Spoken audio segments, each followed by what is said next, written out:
Hello বন্ধুরা, কেমন আছো সবাই? আজ আমরা দেখব চায়নার এমন বেশ কিছু অনাথ বাচ্চাকে যাদের কাছে নিজের কোনো পরিবার ছিল না, থাকার মতন কোনো জায়গা ছিল না। সারাদিনে সামান্য একটু খাওয়া দাওয়া করার জন্যও তাদেরকে চুরি, ছিনতাই, ডাকাতি আর বিভিন্ন রকম অপরাধমূলক কাজকর্ম করতে হতো। কিন্তু একসময় সেই ছেলেগুলোই নিজেদের চেষ্টা আর ক্ষমতার সাহায্যে হয়ে ওঠে চায়নার সবচেয়ে বড় বক্সার, যারা বিভিন্ন রকম ইন্টারন্যাশনাল কম্পিটিশনে নিজেদের দেশের হয়ে অনেক গোল্ড মেডেল জিতেছিল। আর একটা সময় তাদের এই বক্সিং ম্যাচ দেখার জন্যই পুরো দেশের মানুষ অধীর আগ্রহে বসে থাকত। তবে এই বাচ্চাদের পক্ষে রাস্তার সামান্য চোর থেকে দেশের সবচেয়ে নামকরা বক্সার হয়ে ওঠার জার্নিটা মোটেও সহজ ছিল না। আর আমাদের আজকের ভিডিওতে আমরা সেই সমস্ত বাচ্চাদের পুরো জীবন কাহিনীটাই দেখব। সম্পূর্ণ সত্যি কাহিনী থেকে তৈরি আমাদের আজকের সিনেমার নাম নেভার সে নেভার।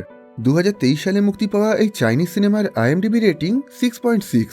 তো গল্পটা শুরু হয় 2001 সালে চায়নার লংশান নামের একটা প্রত্যন্ত গ্রাম থেকে। সেখানেই আমরা শিয়াং তেংহুই নামের এই লোকটাকে দেখতে পাই। শিয়াং একটা বালির খাদানের মালিক ছিল, কিন্তু বর্তমানে ওর আর্থিক অবস্থা খুবই খারাপ যাচ্ছিল। এক রাতে শিয়ং নিজের একটা বালি বোঝাই করা ট্রাক নিয়ে খুবই নির্জন আর ফাঁকা একটা পাহাড়ি রাস্তা দিয়ে যাচ্ছিল। কিন্তু ওই পাহাড়ি রাস্তা দিয়ে কিছুটা পথ যাওয়ার পর ও দেখতে পায় রাস্তার মাঝখানে বেশ অনেকগুলো বড় বড় পাথর রেখে পুরো রাস্তাটাকেই বন্ধ করে রাখা হয়েছে। এই অবস্থায় ওই পাথরগুলোর উপর দিয়ে কোনোভাবেই গাড়ি চালানো সম্ভব না, যেটা দেখে শিয়াং ওই বড় পাথরগুলো সরানোর জন্য গাড়ি থেকে বাইরে বেরিয়ে আসে। কিন্তু ঠিক তখনই কেউ একজন পিছন থেকে ওর উপরে হামলা করে ওকে মারার চেষ্টা করে। যদিও শিয়াং আগে থেকে সেই ব্যাপারটা বুঝতে পেরে ওই লোকটাকে ধরে ফেলে। আর তখনই ও লক্ষ্য করে যে ওকে মারার চেষ্টা করছে সে ছিল খুবই বাচ্চা একটা ছেলে। এখানে এই জায়গায় এইরকম একটা বাচ্চাকে দেখে শিয়ং খুবই ঘাবড়ে যায়। আর সেই সুযোগেই ওর পিছন থেকে আরো বেশ কিছু লোক এসে ওর মুখে একটা কাপড় বেঁধে ওকে প্রচন্ড মারধর করে অজ্ঞান করে দেয়। আর তারপর ওর ওয়ালেটে থাকা সমস্ত টাকা পয়সা চুরি করে ওখান থেকে পালিয়ে যায়। এখানে দেখা যায় যারা ওকে মারধর করে ওর উপরে লুটপাট চালিয়েছিল তারা প্রত্যেকেই ছিল অনেক অল্প বয়সী বাচ্চা। এর পরের দিন সকালে যখন শিয়াংয়ের জ্ঞান ফেরে তখন ও দেখতে পায় ও একটা হসপিটালে ভর্তি রয়েছে, আর সেখানে ওর চিকিৎসা চলছে। আর এখানেই আমরা শিয়াংয়ের খুবই ভালো বন্ধু ওয়াং ফেকে দেখতে পাই।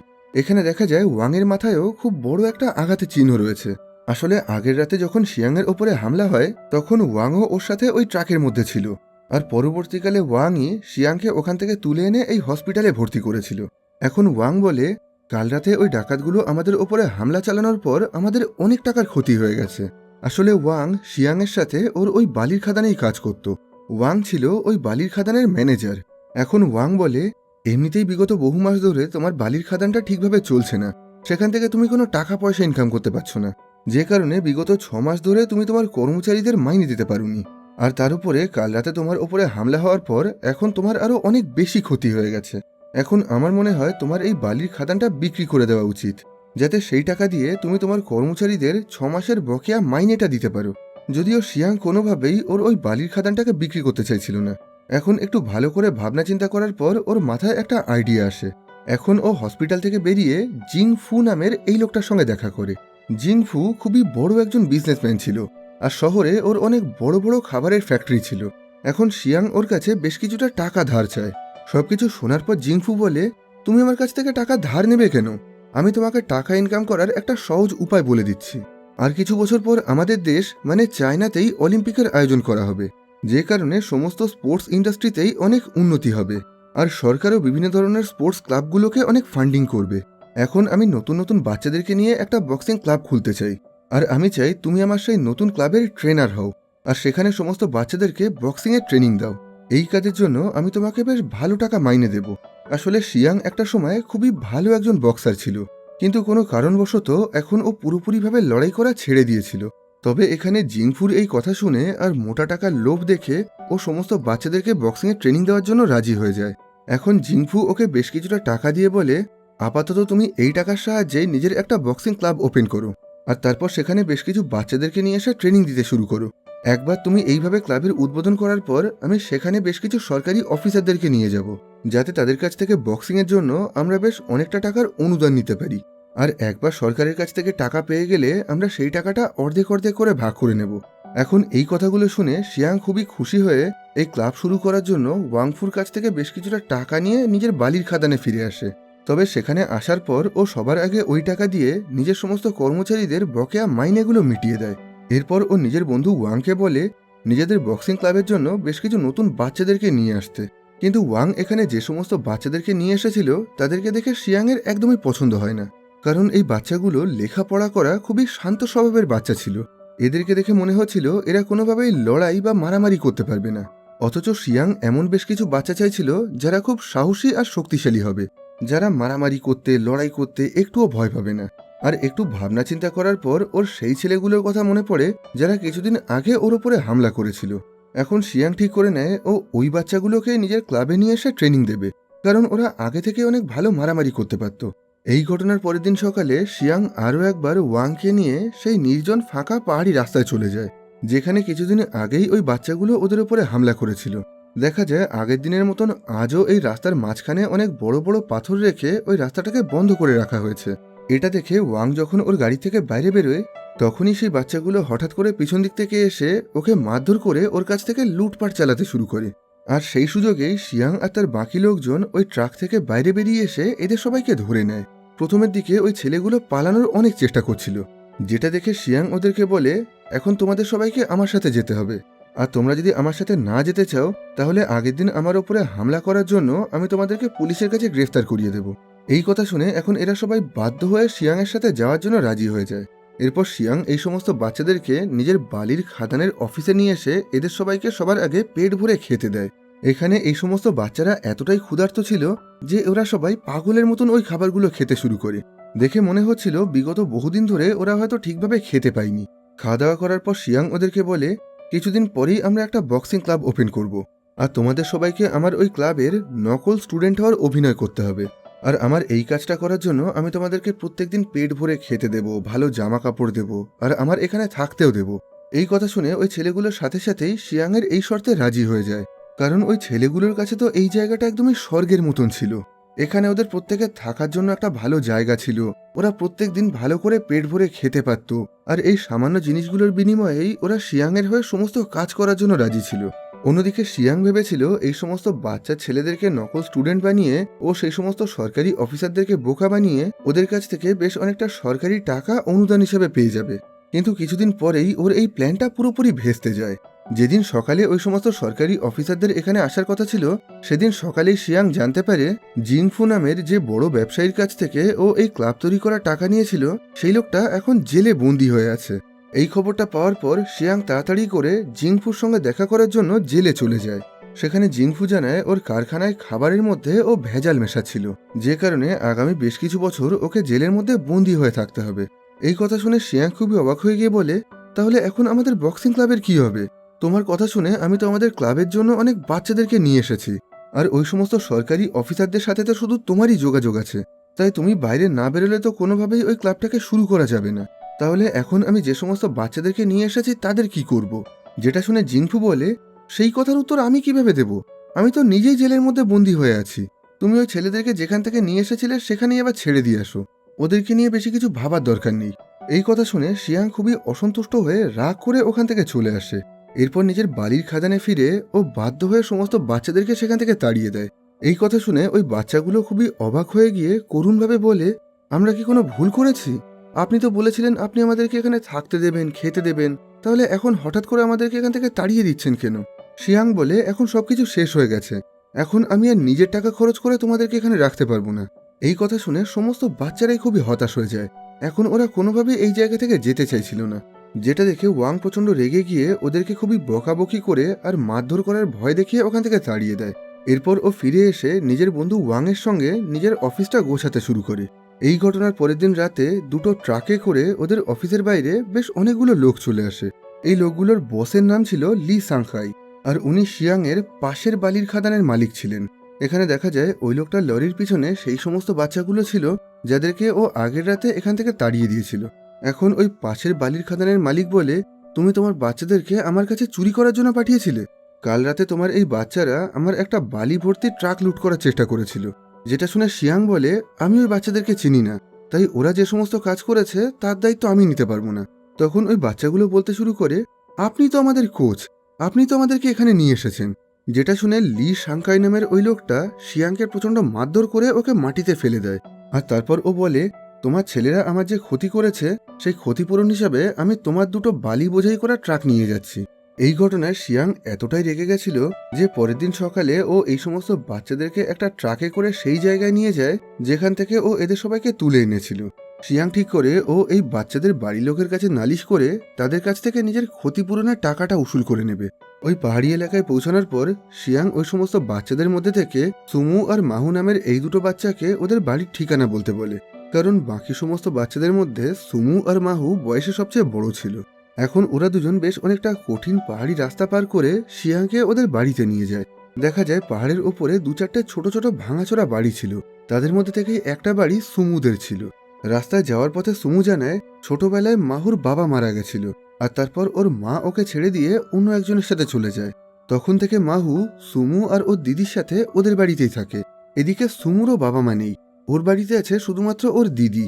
এখন শিয়াং ওদের দিদির কাছে নালিশ করার জন্যই ওদের বাড়িতে চলে যায়, কিন্তু ভিতরে ঢোকার পর দেখা যায় ওদের পুরো ঘরটাই অনেক ভাঙাচোরা আর খারাপ অবস্থার মধ্যে ছিল।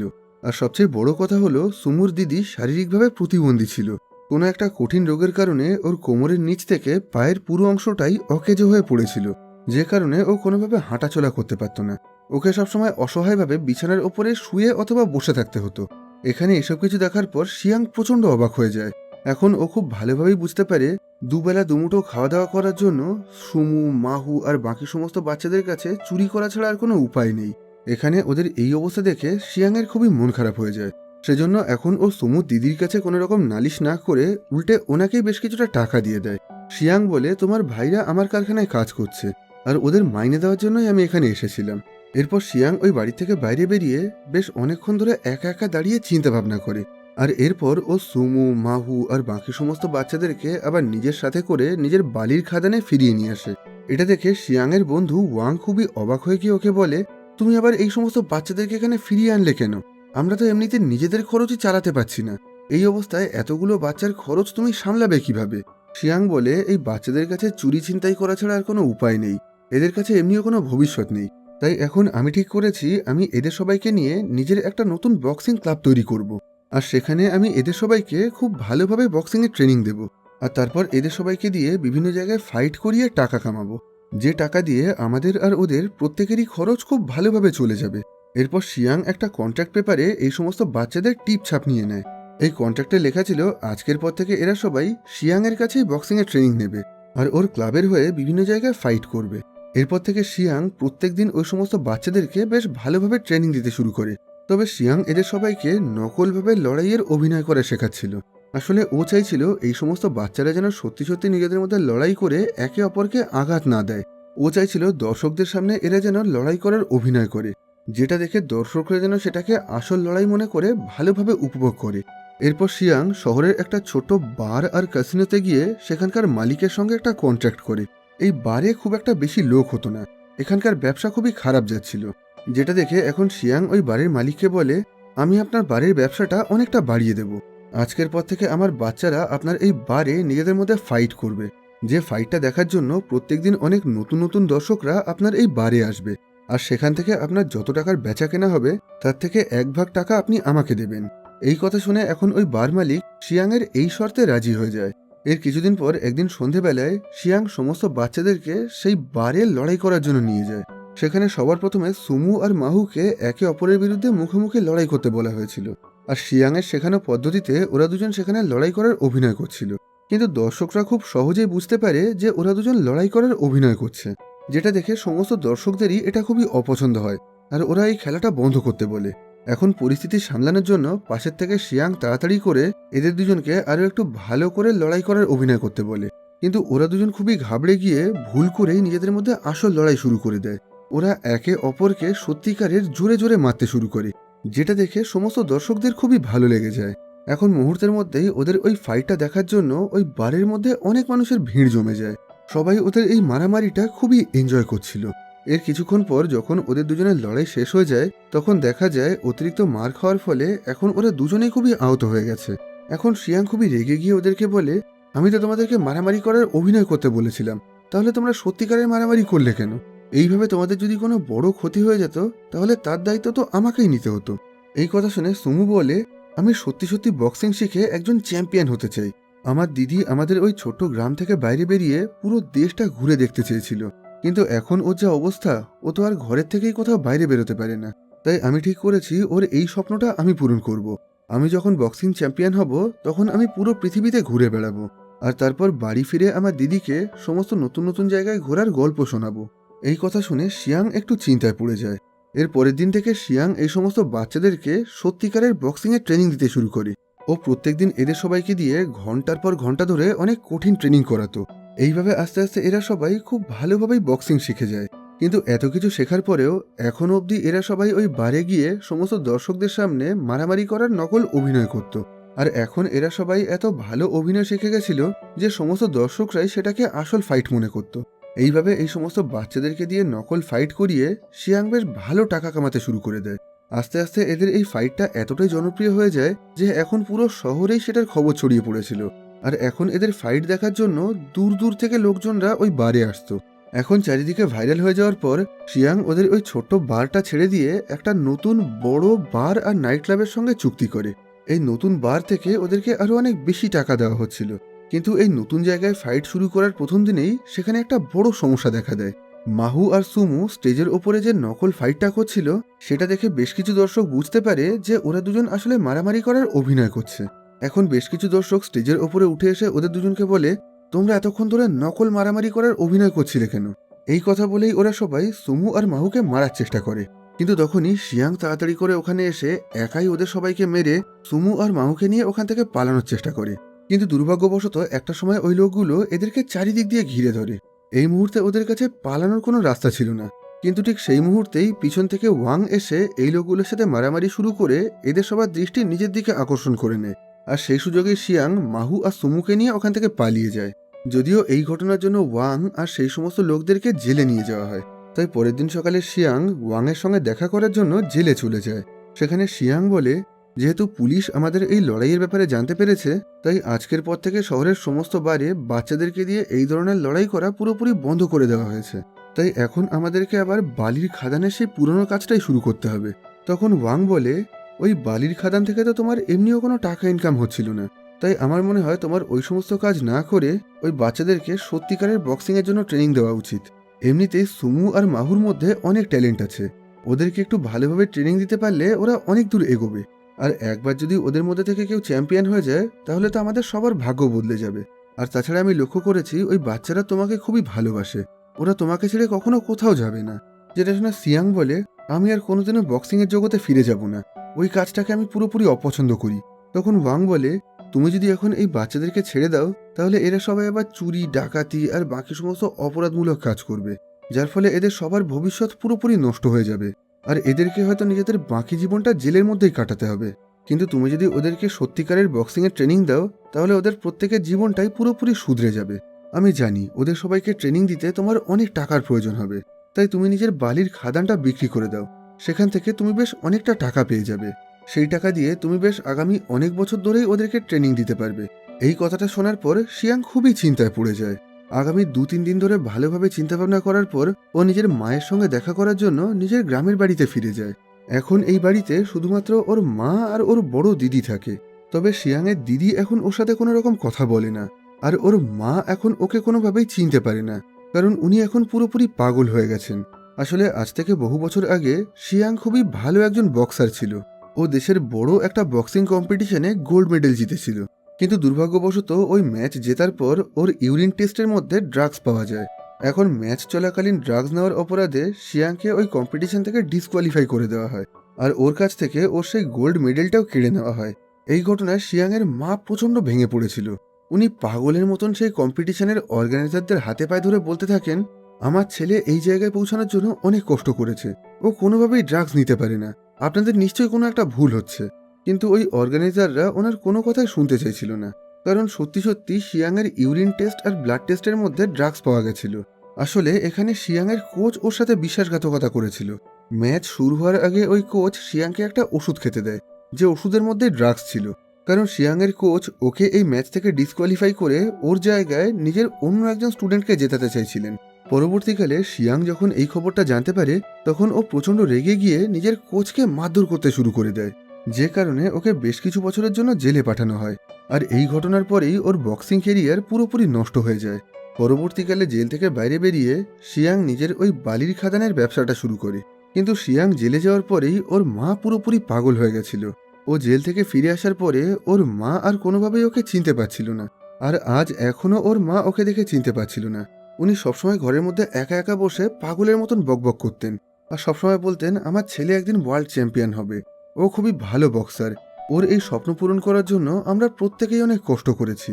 এখানে এত বছর পরেও নিজের মাকে এই অবস্থা দেখে শিয়াং এখন প্রচণ্ড কান্নায় ভেঙে পড়ে। এরপর ও ঠিক করে নেয় ও নিজে যে স্বপ্নটা পূরণ করতে পারিনি সেই স্বপ্নটা ও এই সমস্ত বাচ্চাদেরকে দিয়ে পূরণ করবে। সেজন্য এই দিনের পর থেকে ও নিজের সমস্ত বাচ্চাদেরকে ইন্টারন্যাশনাল লেভেলের বক্সিং ট্রেনিং দিতে শুরু করে।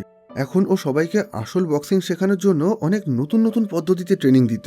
আর এই সমস্ত বাচ্চারাও শিয়াংয়ের কথা মতন সারাদিন ধরে খুবই কঠিন পরিশ্রম করত। এখন সুযোগ পেলেই শিয়াং এদের সবাইকে বিভিন্ন রকম বক্সিং টুর্নামেন্টে নিয়ে যেত আর এরা সেই সমস্ত কম্পিটিশনই জিততে শুরু করে। আস্তে আস্তে সেই সমস্ত টুর্নামেন্টের থেকে পাওয়া টাকা দিয়ে শিয়াং নিজেদের ক্লাবটাকে আরও অনেক বড় আর আধুনিক করে তোলে। এখন ওদের ক্লাবের মধ্যে আধুনিক বক্সিং ট্রেনিংয়ের জন্য সমস্ত রকম জিনিসের ব্যবস্থা করা হয়েছিল। এখানে বক্সিংয়ের সাথে সাথে সমস্ত বাচ্চাদেরকে এখন পড়াশোনাও শেখানো হতো। এইভাবে আস্তে আস্তে অনেক বছর কেটে গিয়ে চলে আসে 2011 সাল। বিগত 10 বছর ধরে শিয়াং ওই বাচ্চাদেরকে বক্সিংয়ের ট্রেনিং দিয়ে যাচ্ছে। এখন দেখা যায় সুমু আর মাহু অনেক বড় হয়ে গেছে। এখন ওরা দুজন খুবই বড় মাপের আর ভালো বক্সার হয়ে গেছে। এখন ওরা বিদেশের বিভিন্ন জায়গায় ইন্টারন্যাশনাল বক্সিং কম্পিটিশনে অংশগ্রহণ করার জন্য যেত। আর সেরকমভাবেই এখন ওরা দুজন বিদেশ থেকে একটা টুর্নামেন্ট জিতে দেশে ফিরে আসে। এদিকে দেখা যায় এখন পুরো দেশের মধ্যে শিয়াংয়েরও খুবই নাম ছড়িয়ে পড়েছে। এখন দেশের বিভিন্ন জায়গা থেকেই বাচ্চারা বক্সিং শেখার জন্য ওর ক্লাবে আসতো। এমনকি অনেক দূর দূরান্ত থেকে বাবা মায়েরা তাদের ছোট্ট বাচ্চাদেরকে বক্সিং শেখানোর জন্য শিয়াংয়ের এই ক্লাবে রেখে দিয়ে যেত। আর এদের মধ্যে থেকে শিয়াং সমস্ত অসহায়, অনাথ আর গরিব বাচ্চাদেরকে থাকা, খাওয়া আর বক্সিংয়ের ট্রেনিং পুরোপুরি ফ্রিতে দিত। এখন ওর স্টুডেন্টের সংখ্যা প্রচুর পরিমাণে বেড়ে গেছিল। এখন প্রত্যেক দিনই ওর কোনো না কোনো একটা স্টুডেন্ট কোনো না কোনো একটা কম্পিটিশন বা কোনো না কোনো একটা টুর্নামেন্ট জিতে আসতো। তবে এখন শিয়াং চাইছিল ওর এই সমস্ত স্টুডেন্টরা যেন কোনো একটা ভালো স্কুলে ভর্তি হতে পারে। কিন্তু সমস্যা হলো এতগুলো স্টুডেন্টকে স্কুলে ভর্তি করতে গেলে অনেক টাকার প্রয়োজন ছিল। আর শিয়াংয়ের কাছে অতটা টাকা ছিল না। তাই ও সমস্ত স্কুলের প্রিন্সিপালদের কাছে রিকোয়েস্ট করতে শুরু করে যাতে তারা সবাই ওই বাচ্চাদেরকে ফ্রিতেই ওদের স্কুলে অ্যাডমিশন দিয়ে দেয়। কিন্তু কেউই ওর এই কথা রাজি হচ্ছিল না। এইভাবে অনেক খোঁজাখুঁজি করার পর ও অবশেষে এমন একটা স্কুল খুঁজে পায় যে স্কুলের প্রিন্সিপাল কোনো রকম ফিজ না নিয়েই ও সমস্ত স্টুডেন্টদেরকে নিজের স্কুলে ভর্তি করানোর জন্য রাজি হয়েছিলেন। কিন্তু ওই প্রিন্সিপাল বলেন, আমি তোমার থেকে কোনো রকম ফিজ নেব না ঠিকই, কিন্তু তোমাকে অল্প একটু টাকা ডোনেশন দিতে হবে। তোমাকে 20 লক্ষ চাইনিজ ইয়ান খরচ করে আমাদের স্কুলের প্লেগ্রাউন্ডটাকে পুরোপুরি রিনোভেট করে দিতে হবে। ওই প্রিন্সিপাল বলেন, তোমার কাছে যত স্টুডেন্ট আছে সেই সমস্ত স্টুডেন্টকে অ্যাডমিশন ফিস দিয়ে স্কুলে ভর্তি করতে গেলে যত টাকা খরচ হতো তার থেকে এখানে অনেক কম টাকা খরচ হবে। এই কথা শুনে শিয়াং প্রচণ্ড চিন্তায় পড়ে যায়, কারণ এই মুহূর্তে ওর কাছে অত টাকা ছিল না। পরবর্তীকালে হিসাব করার পর ও দেখতে পায় এখন ওর কাছে 16 লাখ ইয়ান রয়েছে আর ওকে যেভাবেই হোক আরও 4 লক্ষ ইয়ান জোগাড় করতে হবে। এই টাকা জোগাড় করার বিষয়টা নিয়ে এখন ও খুবই চিন্তার মধ্যে ছিল। কিন্তু এই বিষয়ে ও নিজের স্টুডেন্টদেরকে বা বাকি কাউকে কিছুই জানায় না। এই ঘটনার কিছুদিন পর একদিন সুমু আর মাহুর একটা বড় টুর্নামেন্টের ফাইনাল ম্যাচ খেলতে যাওয়ার কথা ছিল।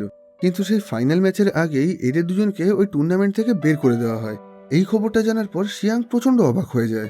এখন ও তাড়াতাড়ি করে ওই টুর্নামেন্টের ডিরেক্টরের সঙ্গে দেখা করার জন্য ওনার অফিসে চলে যায়। সেখানে শিয়াং বলে, সুমু আর মাহু তো সমস্ত ম্যাচ জিতে তারপরই ফাইনালে পৌঁছেছে, তাহলে এখন হঠাৎ করে ওদের দুজনকে টুর্নামেন্ট থেকে বের করে দেওয়া হচ্ছে কেন? তখন ওই ডিরেক্টর বলে, আজ সকালেই আমি একটা ভিডিও দেখতে পেয়েছি, আমার মনে হয় তোমারও সেই ভিডিওটা দেখা উচিত। দেখা যায় এটা সুমু আর মাহুর অনেক ছোটবেলার একটা পুরানো লড়াইয়ের ভিডিও ছিল। সেই সময় শিয়াং এদেরকে দিয়ে নকল ফাইটের অভিনয় করাতো। কিন্তু সমস্যা হলো সেই সময় শিমু আর মাহুর বয়স 10 বছরেরও কম ছিল।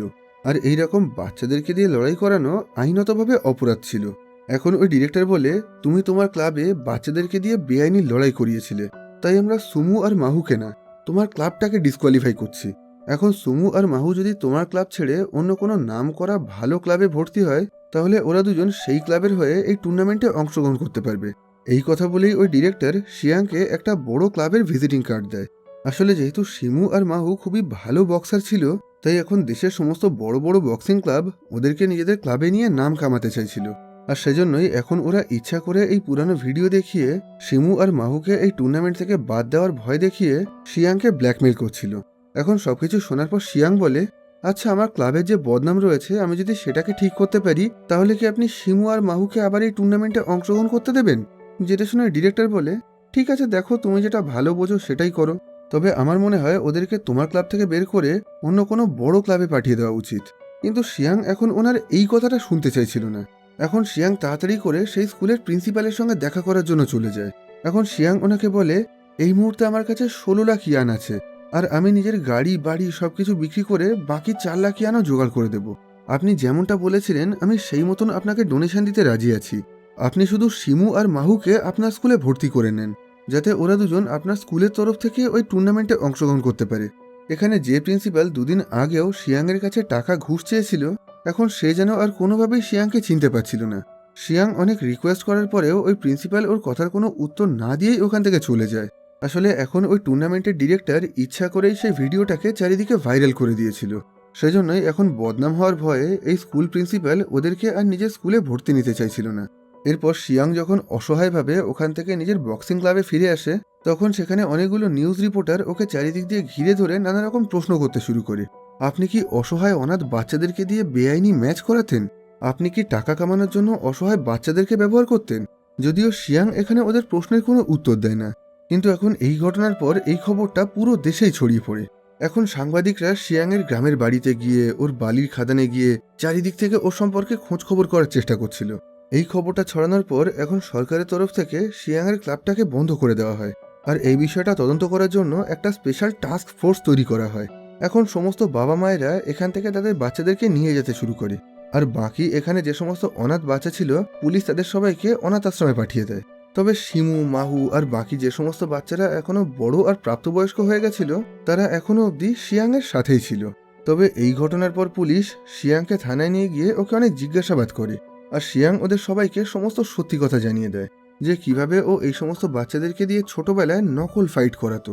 এরপর শিয়াং ঠিক করে নেয়, যেহেতু এখন ওর ক্লাবটা সরকারিভাবে বন্ধ হয়ে গেছে, তাই ও শিমু আর মাহুকে অন্য একটা নতুন বড় ক্লাবে ট্রান্সফার করে দেবে, যাতে সেই ক্লাবের হয়ে এই টুর্নামেন্টে অংশগ্রহণ করে ওরা দুজন নিজেদের বক্সিং কেরিয়ারটা ভালোভাবে তৈরি করতে পারে। এখন শিয়াং বেশি ভাবনা চিন্তা না করে সেই বড় ক্লাবের সাথে একটা কন্ট্রাক্ট সাইন করে শিমু আর মাহুকে ওই ক্লাবে ট্রান্সফার করে দেয়। এরপর সেই রাতে যখন শিয়াং খুবই অসহায়ভাবে মন খারাপ করে বাড়ি ফিরে আসে, তখন শিমু, মাহু আর ওখানে থাকা বাকি সমস্ত ছেলেরা ওকে বলে, বাইরের লোকজন যত যাই বলুক না কেন, আমরা আপনাকে ছেড়ে কখনো কোথাও যাব না। আজকে আপনার জন্যই আমরা এই জায়গায় আসতে পেরেছি। আপনি না থাকলে আমরা হয়তো চুরিচামারি করে কোনো জেলে পড়ে থাকতাম। আপনি আমাদেরকে পরিবারের ভালোবাসা দিয়েছেন। আপনি হলেন আমাদের কাছে আমাদের বাবার মতন। আমরা সবাই আপনাকে খুবই ভালোবাসি। এই কথা শুনে শিয়াং একটু ইমোশনাল হয়ে গিয়ে বলে, আজ রাতে তোমরা সবাই শেষবারের মতন আমার সাথে ভালো করে খাওয়া দাওয়া করে নাও। আজকের পর থেকে তোমাদের সবাইকে নতুন ক্লাবে গিয়ে ট্রেনিং করতে হবে। যেটা শুনে শিমু আর মাহু বলে, আমরা তো আপনাকে ছেড়ে কোথাও যাব না। তাতে যদি আমাদের বক্সিং কেরিয়ার নষ্ট হয়ে যায় তো হোক, তাতে আমাদের কোনো দুঃখ নেই। তখন শিয়াং বলে, তোমাদের চাওয়া না চাওয়ায় আর কিছু যায় আসে না। আমি অলরেডি কন্ট্রাক্ট পেপারে সই করে এসেছি, আর তাছাড়া এখন আমি আর তোমাদের দায়িত্ব নিতে চাই না। আমি তোমাদেরকে মোটা টাকায় বিক্রি করে দিয়েছি।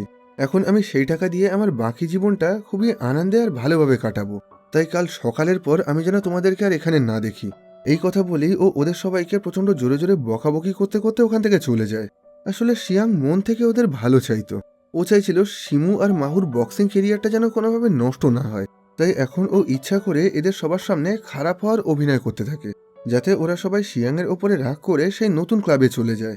তবে এই সমস্ত বাচ্চাদেরকে বকাবকি করার পর শিয়াং এখন নিজের ঘরের মধ্যে এসে প্রচণ্ড কান্নায় ভেঙে পড়ে।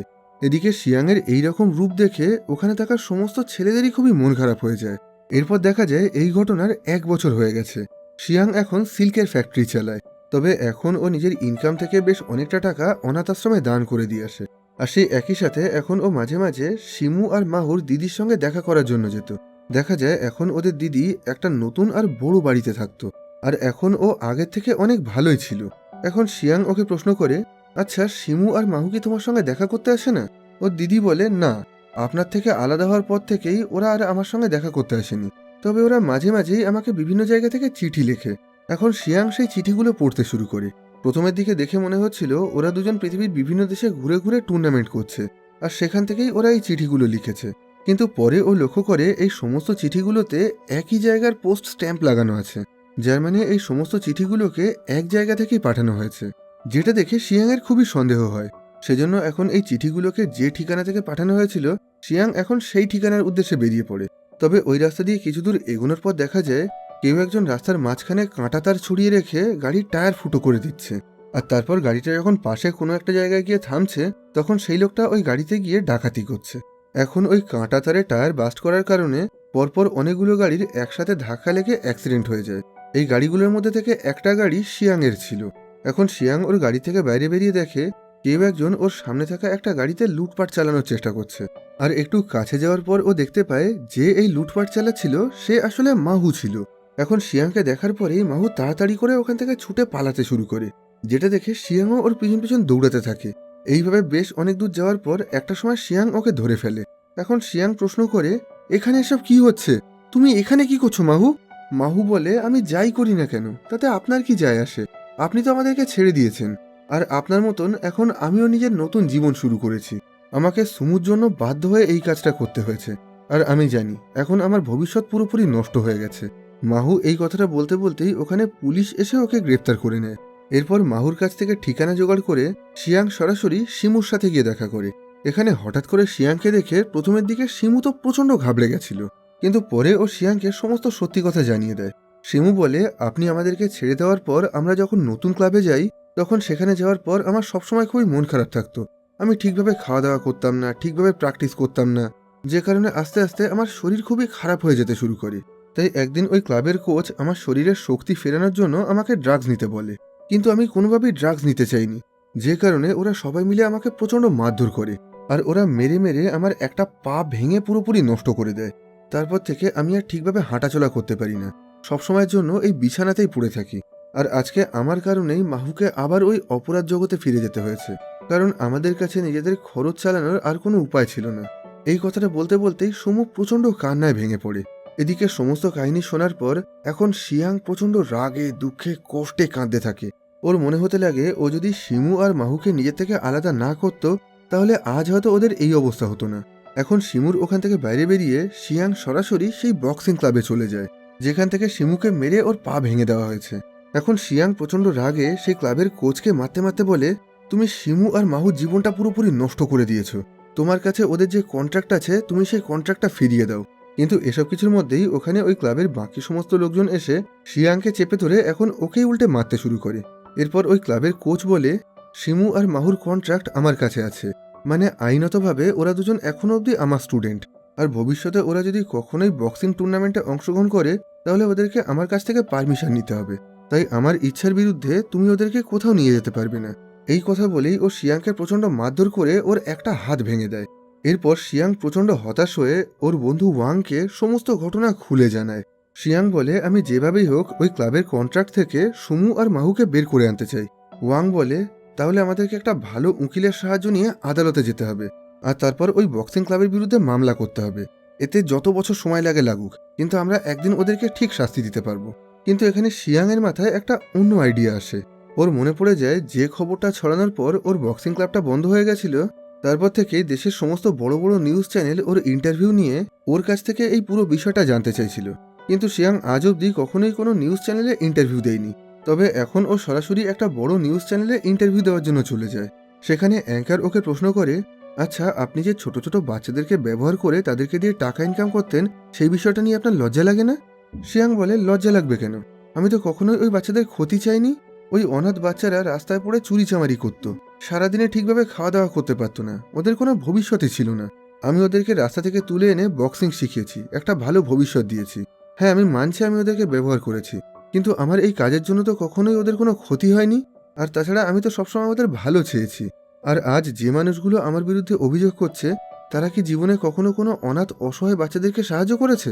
এরপর শিয়াং ওদেরকে আরো অনেক কথা জানায়, যে কিভাবে ও সমস্ত বাচ্চাদেরকে দিয়ে নকল ফাইট করাতো, আর তারপর সেই টাকা দিয়েই ও এদের সবাইকে ট্রেনিং দিয়ে আজ এত ভালো বক্সার করে তুলেছে।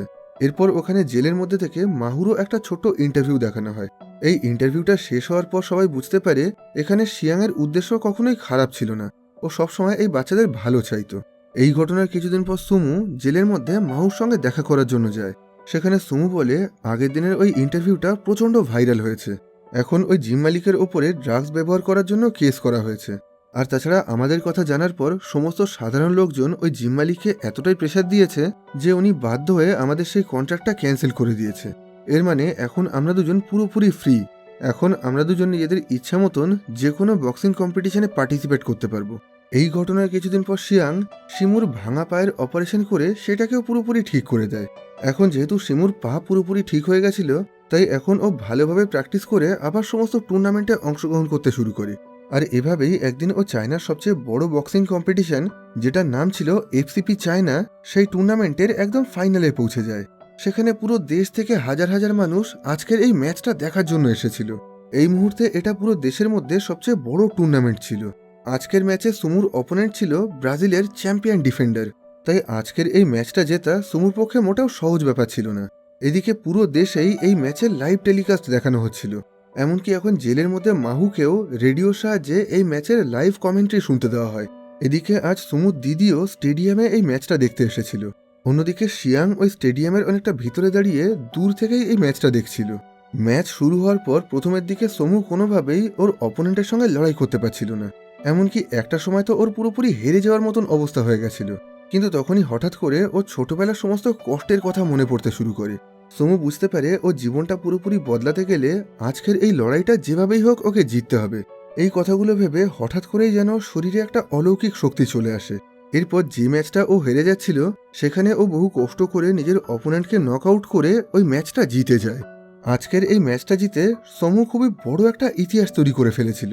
এই ম্যাচটা জেতার কিছু মাস পর শিয়ংয়ের সেই বক্সিং ক্লাবটাকে সরকারের তরফ থেকে আবার নতুন করে খুলে দেওয়া হয়। পরবর্তীকালে শিয়ংকে ওর কাজে সাহায্য করার জন্য ও নিজের বন্ধু ওয়াংকে ওর ক্লাবের ম্যানেজার হিসেবে চাকরিতে রেখে দেয়। এর কিছু মাস পর মাহু যখন জেল থেকে ছাড়া পায় তখন সেও নিজের ট্রেনিং শুরু করে সুমুর মতন একজন প্রফেশনাল বক্সার হয়ে ওঠে। আর এই ইনফরমেশনের সাথে সাথে এখানেই এই সিনেমার গল্পটা শেষ হয়। তো এই ভিডিও সম্পর্কে আপনাদের যে কোনো রকম মতামত আপনারা কমেন্ট বক্সে জানাতে পারেন। ভিডিওটা ভালো লেগে থাকলে এটাকে একটা লাইক করতে পারেন, আর খারাপ লেগে থাকলে অবশ্যই একটা ডিসলাইক করবেন। আবার খুব তাড়াতাড়ি দেখা হবে নতুন অন্য একটা ভিডিওতে। ততক্ষণের জন্য ভালো থাকবেন, সুস্থ থাকবেন।